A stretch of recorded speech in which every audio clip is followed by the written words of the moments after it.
এই আয়াতটা নাযিল হয়েছে, তো বলছে ঈসাই ব্যক্তি কি বলছে যে তোমরা কি খুশি প্রকাশ করছো? তোমার ফারুক বলছে না। তো ঈসাই ব্যক্তি বলছে আমাদের মধ্যে যদি এরকম কোন আল্লাহ তাআলা ইঙ্গিত দিত তাহলে আমরা খোদার রহমতে খুশি পালন করতাম। বলুন সুবহানাল্লাহ। সুবহানাল্লাহ, সুবহানাল্লাহ। তারপরে চলে আসেন আপনার কত সুন্দর ভাবে বুখারী শরীফ কিতাবুস সাওম, তারপরে আপনার ইয়াউমে আশুরা এর ব্যাপারে বলা হয়েছে। মুসলিম শরীফ আপনার 317 পৃষ্ঠায় লেখা আছে। কি লেখা আছে? হযরতে আনাস রাদিয়াল্লাহু তাআলা আনহু রিওয়ায়াত করতেছেন, বর্ণনা দিতেছেন। কি বর্ণনা যোগ করে বলেন তো ইয়া রাসূলুল্লাহ? বর্ণনা হচ্ছে এরকম ভাবে যে নবী পাক সাল্লাল্লাহু তাআলা আলাইহি ওয়াসাল্লাম আপনার যখন মক্কা শরীফে গেলেন, মদিনা শরীফে গেলেন তাশরীফ নিয়ে, তো ঈসাই ব্যক্তিরা একটা করে রোজা রাখছে। বলুন সুবহানাল্লাহ। সুবহানাল্লাহ, সুবহানাল্লাহ। নবী বলছেন একটা করে রোজা কেন রাখছো? বলছে এই দিনে মুসা আলাইহিস সালাম আপনার কি করেছে? মুসা আলাইহিস সালাম নাজাত পেয়েছে, ঈসা আলাইহিস সালাম নাজাত পেয়েছে, তার জন্য আমরা একটা করে রোজা রাখছি। নবী বলতেছেন আমি খোদার কসম করে বলি আমি ঈসার প্রতি বেশি হক রাখি, ঈসার প্রতি বেশি আমার হক আছে, তার জন্য আমি দুটা করে রোজা রাখতে শুরু করে দিলাম। বলুন সুবহানাল্লাহ। তারপরে চলে আসেন নবী পাক সাল্লাল্লাহু আলাইহি ওয়াসাল্লাম নিজের মিলাদ নিজেই পালন করেছে। নবী নিজের মিলাদ নিজেই পালন করেছে। জোর করে বলেন তো ইয়া রাসূলুল্লাহ, ইয়া রাসূলুল্লাহ। জোর করে বলেন তো ইয়া হাবিবাল্লাহ। হাবিবাল্লাহ। আমার রাসূলুল্লাহ আপনার নিজের জন্মের কারণে আপনার একটা ছাগল জবে করে মানুষকে খাইয়েছেন। নবী বলে দিয়েছেন এটা আমার জন্মের কারণে আমি একটা ছাগল জবে করে মানুষকে খাইয়ে দিলাম। বলুন সুবহানাল্লাহ। সুবহানাল্লাহ, সুবহানাল্লাহ। নবী জন্মের কারণে ছাগল জবে করে মানুষকে খাইয়েছেন। তো ঈদ মিলাদুন নবী নবী নিজেই পালন করেছে। নবীর জন্ম নবী নিজেই পালন করেছে। নবী বলতেছেন আমি একটা ছাগল জবে করে ঈদ মিলাদুন নবী পালন করেছি, তো তোমরাও পালন করতে থাকো। আজকে আমি নবী পাক সাল্লাল্লাহু আলাইহি ওয়াসাল্লাম ঈদ মিলাদুন নবী উদযাপন করেছে, আমরা উদযাপন করছি, এটা নবীর সুন্নাত। বলুন সুবহানাল্লাহ। তারপরে চলে আসেন আমার রাসূলুল্লাহ সাল্লাল্লাহু আলাইহি ওয়াসাল্লাম কত সুন্দর ভাবে পরিষ্কার ভাবে বলছেন যে নবী সাহিবে লাউলাক সাল্লাল্লাহু সোমবার দিন করে রোজা রাখতেন, প্রত্যেক সোমবার দিনে রোজা রাখতেন। কোথায় লেখা আছে? মুসলিম শরীফ দ্বিতীয় খণ্ড আপনার 819 পৃষ্ঠাতে লেখা আছে। আপনার হাদিস নাম্বার 1162 পৃষ্ঠায় লেখা আছে। কি লেখা আছে?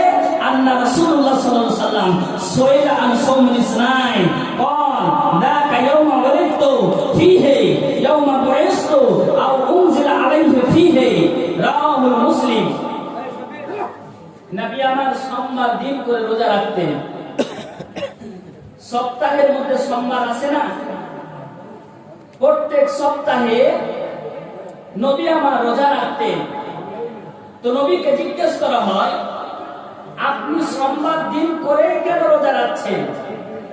রবিবারে তো রোজা রাখতে পারেন, মঙ্গলবারে রোজা রাখতে পারেন, শুক্রবারে রোজা রাখতে পারেন, বুধবারে রোজা রাখতে পারেন, বৃহস্পতিবার রোজা রাখতে পারেন। সোমবার দিন আপনি রোজা কেন রাখছেন?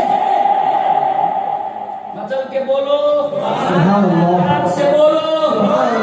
আমার নবী বলতেছেন আমি সোমবার দিনে জন্মগ্রহণ করেছি বলে রোজা রাখছি। প্যার সে বলো না। আমি সোমবার দিনে জন্মগ্রহণ করেছি, খোদা আমার প্রতি রহমত করেছে, আমি সোমবার দিনে জন্মগ্রহণ করেছি, তার জন্য আমি দুটা করে রোজা রাখছি, সোমবার দিন করে রোজা রাখছি। খুশিতে আমার জন্মের কারণে, আমার জন্মের খুশিতে আমি রোজা রাখছি। বলুন সুবহানাল্লাহ। রোজা রেখেছেন। আপনার আনাস থেকে বর্ণিত নবী নিজের জন্মের কারণে বকরি জবে করেছে। নবী বকরি জবে করে মানুষকে খাইতে দিয়েছেন। নবী পাক সাল্লাল্লাহু তাআলা সাল্লাম বলতেছেন, আমি আমার জন্মের কারণে ছাগল জবে করে আমি মানুষের আপ্যায়ন করেছি, মানুষকে জানিয়ে দিয়েছি ঈদ মিলাদুন নবী পালন করো তো করো, নবী পাক সাল্লাল্লাহু আলাইহি ওয়াসাল্লামের মতো করে পালন করো। বলুন সুবহানাল্লাহ। সুবহানাল্লাহ। আমার দয়ার সাগর আকায়ে নামদার মাদিনী তাজদার জনাবে মুহাম্মদ রাসূলুল্লাহ সাল্লাল্লাহু আলাইহি সাল্লাম। আচ্ছা শুনেন, আপনার ঈদ মিলাদুন নবী কোন ইমাম পালন করেছে কিনা, সাহাবা পালন করেছে কিনা? হ্যাঁ, সাহাবা পালন করেছে। সাহাবাগণ পালন করেছে। কেমন করে শুনেন, আপনার প্রথম খলিফার নাম কি জানেন? প্রথম খলিফার নাম আবু বকর সিদ্দিক। আবু বকর সিদ্দিক বলতেছেন, মান আনফাকা দিরহামান আলা কিরাতিল মাউলিদিন সাল্লাল্লাহু তাআলা আলাইহি ওয়াসাল্লাম কানা রাফিকি ফিল জান্নাহ। মাচাল কে বলো, প্যার সে বলো। আবু বকর সিদ্দিক বলছেন, নবীর জন্মের কারণে, নবীর জন্ম দিবসে কেউ যদি 1 টাকা খরচ করে, তাহলে সেই ব্যক্তি আমার সাথে বন্ধু হয়ে আমি তাকে বন্ধু করে নিয়ে জান্নাতে প্রবেশ করে যাব। বলুন সুবহানাল্লাহ। তো আমরা আজকে অনেক টাকা খরচা করেছি।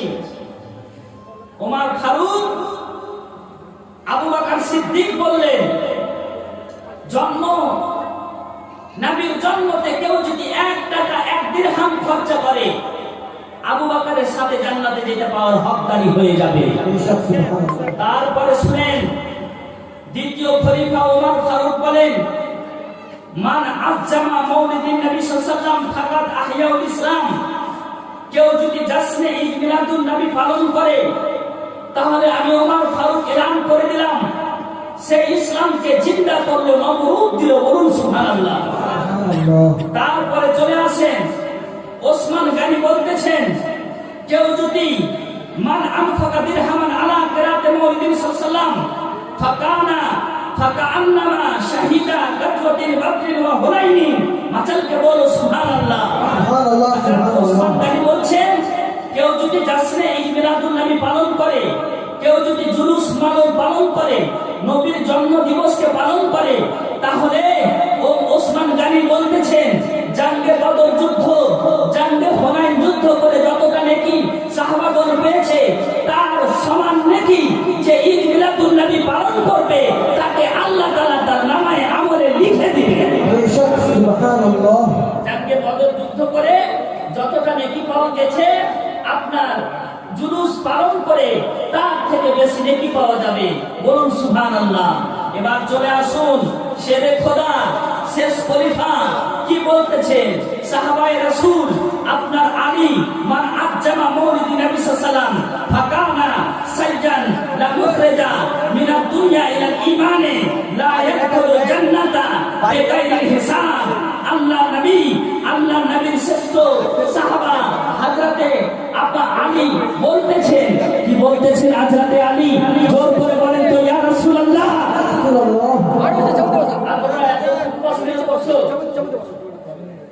আরে বসে বসে এভাবে এইগুলো হয়, বক্তা আসছে তো আসছে, দেখা যাবে, আমি ঠিক করবো। বসো, তোমার চুপচাপ বসো তো। ও ভাই বসো।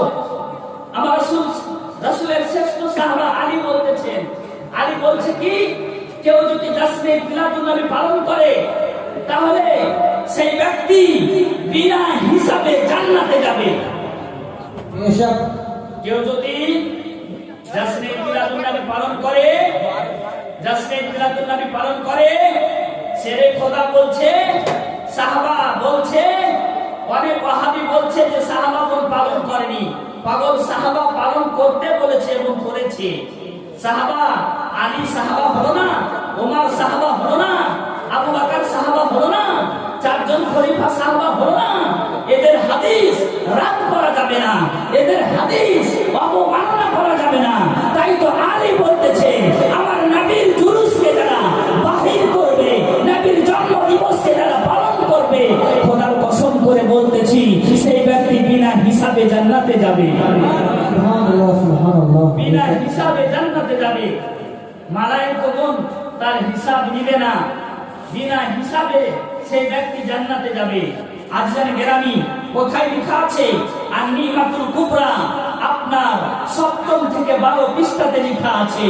আপনার বলা হয়েছে, ইমাম শাহ ওলিউল্লাহ রাহমাতুল্লাহ আলাইহি বলতেছেন, আপনার কত সুন্দরভাবে যে কেউ যদি জাসনে ঈদ মিলাদুন নবী পালন করে তাহলে সেই ব্যক্তি ইসলামকে নবরূপ দিবে।